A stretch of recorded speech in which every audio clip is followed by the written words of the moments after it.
about how those weapons certainly serve their purpose on different parts of this map. I think they also definitely come into play when you think about how you have to run the flag on this map. It almost has to be cyclical in that when you're moving a ball, for example, on a certain map like midship, you have to be rotating with your team. You can't sit in one place, and you have to be constantly spawn killing. So I think to run a flag on this map, you're going to run into close quarter situations. It's inevitable. Yeah. So there's going to be certain players who might be using a storm rifle, assault rifle, whatever it be, in these close quarters that are really going to come in handy. And that lends itself to not always being a scenario where you have, say, 4 down or 3 down and you're pushing up. Which is something we saw so much in Halo 3 and Halo Reach, and we're not really seeing it at all yet in Halo 4. Right. A lot of the flag caps, like on Relay, for instance, happened when, you know, Buck just pulled it and went with it and let his team catch up and get in positions as he was moving. Right. And yeah, we've seen some surprising flag touches. Something I'm looking forward to seeing is how the armor abilities come into play with the flag touches. When you look at the entire sandbox, something like a hard light shield being used to inch across the map to get close to a touch, I think there's a lot of potential there too, as of course we're going to see within these next few months as Halo 4 online play unfolds. If you guys are just joining us, this is Immunity, a team from Australia versus the Western Wolves from Europe. Look at this, Benno. Oh, I thought he was going to jetpack all the way to the flag. Yeah, I think he bumped into a pole there. Yeah, you might have seen it earlier, Euphorics. There's actually a way. I hope we see it before the end of the weekend. I have my fingers crossed. When you lift with the flag, you can actually slide jump from your landing onto the flag. Believe it or not, it's unbelievably fast. You don't have to take the stairs. You can take the slide, and it's super fast.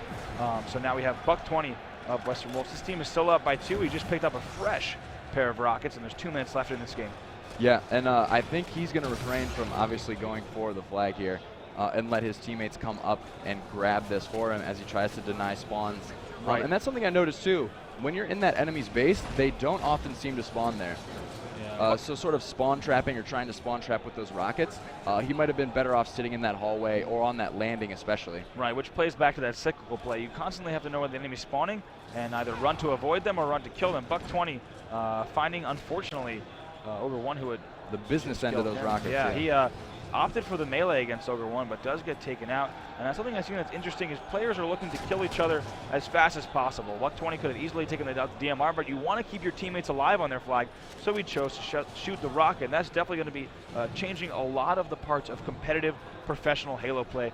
Kill times have to be super fast with your team. You have to constantly be team shooting because one player down for your team, for really the first time in Halo, that could be the end of a flag run alone. Right, yeah.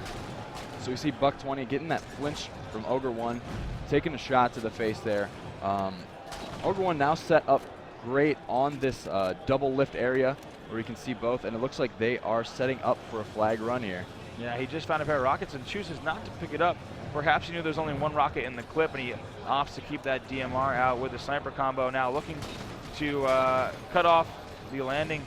And unfortunately, it looks like he's going to get taken out. A nice job, shoots him in the shin after a player had come through those crates. So Ogre 1 proving that he's still got it. I know he's a player that even during the end of Reach was still playing quite a bit online. He was streaming. So it's really cool to see Ogre 1. I actually asked him when I got in, I said, how many times have you been to the States since playing here?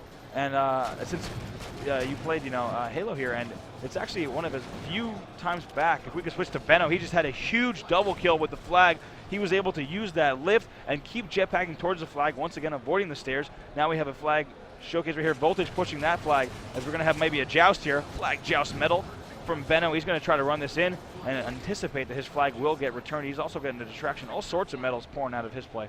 Yep, and we have broken that 15-minute mark. And that will be it. That flag will not be necessary, and that is going to be a Drift CTF. That is going to be Western Wolves. So Western Wolves turning it around there, showing that they really wanted that relay CTF game and showing that they had what it takes to win this Drift CTF match as well. Yeah, now we're going to take a look at the stats, see what's going on.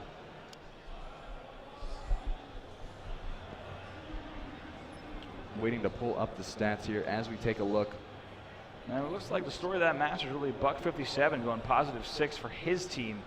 And Ogre 1 also going 28-20, so a nice play from him, going +8. Unfortunately, not enough to close that out. All players in the game, though, just about getting 20 kills. Everyone's kind of around that same mark.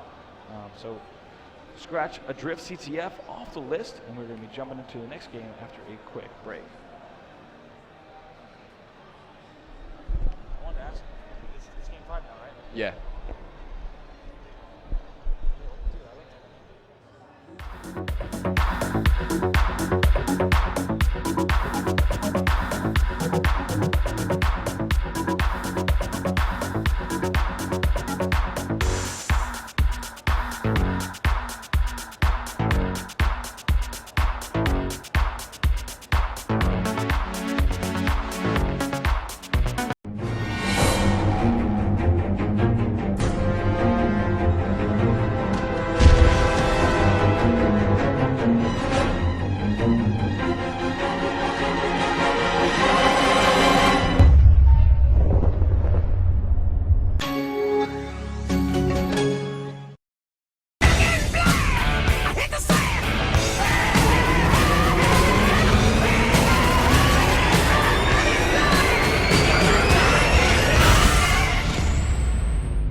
Get your party on and experience the triumphant return of Steps. How you doing? Dance along to all their chart-topping hits and experience the unmissable comeback concert in the Arena Spectacular. Steps, the ultimate tour live on DVD and Blu-ray.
Welcome back to the MLG Fall Championships live from Dallas, Texas. Right now we're checking out Game 5 of Team Immunity versus Western Wolves. That's right. These two teams have wanted to play each other for forever. Yeah, I mean, like, this is going to decide a grudge who's the match. best.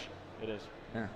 We're going to start out with Ogre 1 POV because it's only appropriate. A player who dominated so long in the U.S. and also actually represented the U.S., as we said earlier today at the World Cyber Games, alongside his brother Ogre 2. Right. Arguably, some would say inarguably, the best Halo duo to ever play. Well, we will find out later tonight in that 2v2. We are going to have the Ogre twins versus I can't wait. Roy Box twins. I can't wait. It's going to be absolutely awesome to see those two play. We're going to jump on board with gameplay right now. Yep. Solace, Infinity Slayer. I think this is really going to come down to how well these two teams manage their ordnance and are able to control the map in that regard. Absolutely. I'm really excited to see where the battles really happen on this map. What we have here is a symmetrical map with two bases and really two lanes on the outside and a central area. Are players going to be fighting from the top of the bases, or is it going to kind of rely on those long sight lines on the sides of the map? Euphorics, you've played this map a few times, as have I. What are your thoughts? I think that the team that wins this battle at the top of the two towers is going to be in an extremely good scenario. Whoever gets these snipes or gets kills on these snipe towers are going to be in a great position to rack up kills, hold the enemy team in their base, and just get their ordnance and control the entire flow of this map. Right, Ogre won there with a ton of potential right there. Unfortunately missed quite a few shots, but now pushing in, his team's probably going to be able to grab this rocket launcher. It's a tie game, a nice job there, opting to not go with the bolt shot, but still grabs a melee. Nice job. And we're going to see a constant battle over those rockets, but it looks like Western Wolves are going to pull away with those. We're tied 40-40. So this will be interesting to see.